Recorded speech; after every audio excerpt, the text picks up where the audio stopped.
Само пред неколку месеци, двојката се појавија во емисија каде што се бореа заедно. Во тоа време, никој не можеше да предвиди таква трагедија.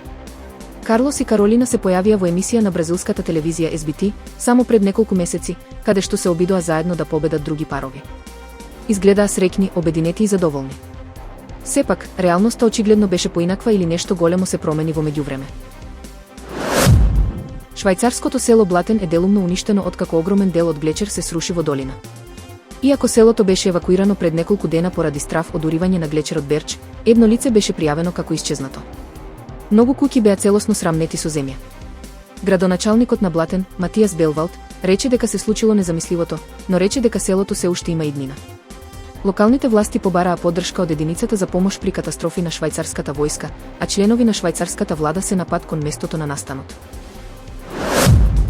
Шерон Тапсон објасни дека класичниот модел на Рајли собирал прашина во штала во последните 20 години, па затоа ги засукале ракавите.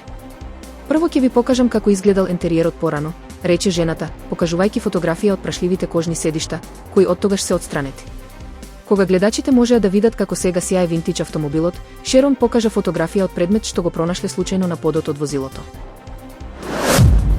Прототипот на Старшип на американската вселенска компанија SpaceX експлодираше во вторник над Индискиот океан, дополнително комплицирајќи го амбициозниот план на Илон Маск за колонизација на Марс.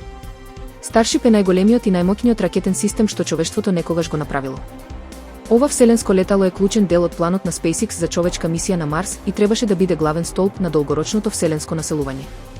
Сепак, пробните лансирања досега не беа успешни, а најновата несреќа само дополнително ги нагласи техничките предизвици на проектот и им наполни муниција на политичките противници на работата и активностите на Илон Маск во САД.